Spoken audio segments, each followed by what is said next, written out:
Hey America, let's talk elections. They're kind of a big deal, like a national reality show where the winner gets the keys to the country. But unlike Love Island, the stakes are way higher than who gets stuck with a bad tan. We're talking healthcare, education, the fate of the planet. You know, light stuff. The problem is understanding our election system can feel like trying to assemble IKEA furniture after a tequila bender. It's confusing, frustrating, and sometimes you end up with extra parts you have no idea what to do with. But fear not, dear citizen, we're about to break it all down step by step. Because democracy only works if we all actually understand how to use it. Think of this as your crash course in American Elections 101. No prior knowledge required, just a healthy dose of curiosity and maybe a strong drink to get you through. Buckle up, America. It's about to get electorally interesting. First things first, not all elections are created equal. Think of it like ordering a pizza. You've got your basic options, primary, general and special. Each one has a different purpose and comes with its own set of toppings. Primaries are like the appetizer sampler platter of elections.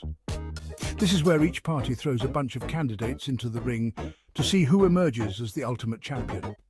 It's like the Hunger Games. But instead of fighting to the death, they just argue about tax policies and healthcare reform. Then we've got the main course general elections. This is the big showdown between the winners of each party's primary. It's the ultimate battle for the presidency, congressional seats, and a whole host of other important positions. Finally, we have special elections, which are like that unexpected side dish you didn't order, but end up trying anyway. These are held to fill vacancies that pop up between regular elections. Like when a politician decides to retire early or, gets caught in a scandal involving a clown car and a lifetime supply of hair gel. Now, before you can stuff your face with this metaphorical election pizza, you need to make sure you're registered to vote. Think of it as RSVPing to democracy's biggest party. It's not as simple as showing up at the door and hoping for the best. First, you've got to check your state's registration deadlines. Some states make it easy to register online or by mail, while others seem to prefer carrier pigeons and smoke signals.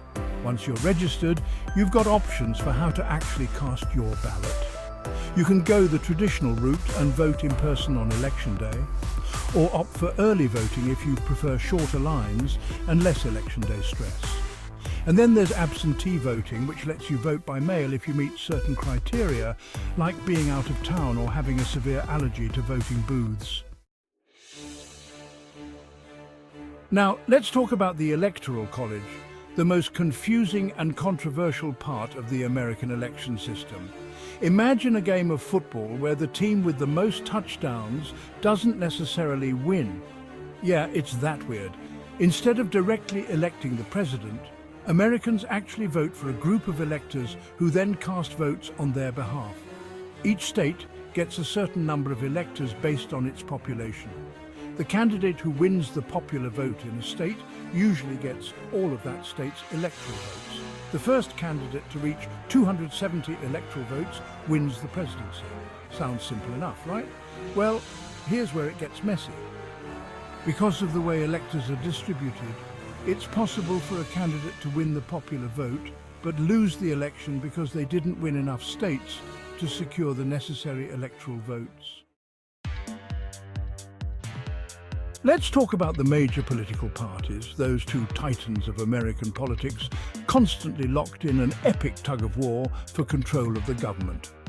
In one corner, we have the Democrats, represented by the color blue, like the cool, refreshing waters of change, or so they'd have you believe.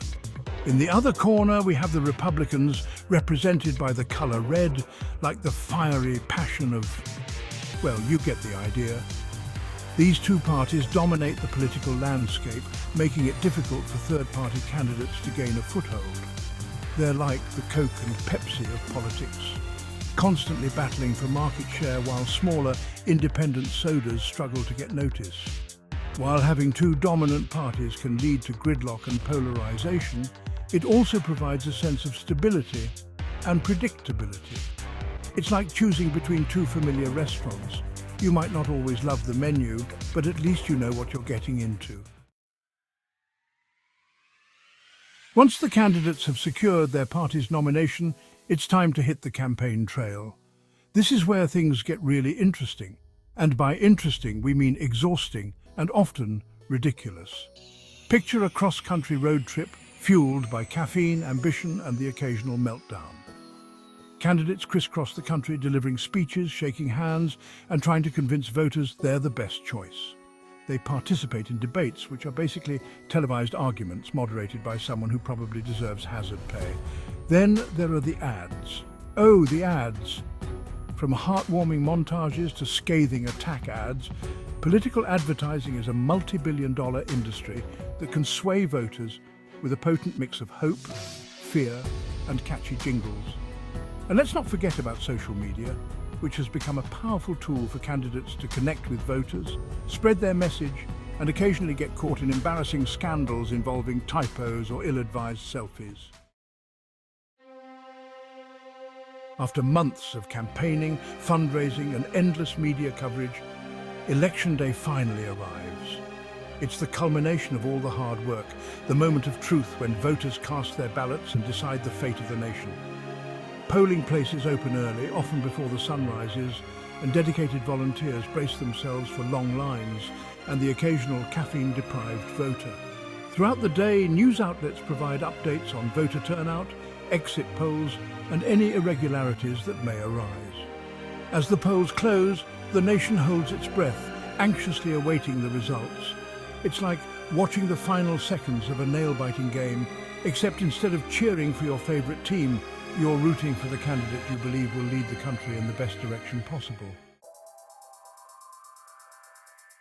With the polls closed, the real work begins, counting the votes. This is a meticulous process involving dedicated election officials, bipartisan observers, and a whole lot of caffeine. Each ballot is carefully examined and tallied, ensuring every vote is accurately counted. In close races, recounts may be requested, adding another layer of scrutiny and ensuring the integrity of the election. Once all the votes are counted and certified, the winners are officially declared and the losers, hopefully, concede gracefully. The process of counting votes can take days, even weeks, depending on the closeness of the race and the complexity of the election. It's a testament to the dedication of those involved and the importance of ensuring a fair and accurate count. The election may be over, but the real work is just beginning. The newly elected officials prepare to take office, assembling their teams and outlining their agendas. On Inauguration Day, the President-elect takes the oath of office, marking the peaceful transfer of power. Meanwhile, Congress convenes, with newly elected members taking their seats and getting down to the business of governing. The process of turning campaign promises into concrete policies begins, and the cycle of American democracy continues.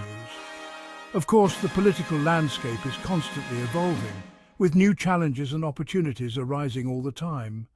But through it all, the fundamental principles of democracy remain: the right to vote, the peaceful transfer of power, and the importance of citizen engagement. So, there you have it, folks. A crash course in the American election system. It's messy, it's complicated, and it's far from perfect. But it's our system, and it only works if we all participate. Don't let the complexities discourage you. Register to vote, educate yourself about the candidates and the issues, and make your voice heard. Democracy is not a spectator sport. It requires active participation from all of us. So get involved, stay informed, and never underestimate the power of your vote. The future of American democracy depends on it.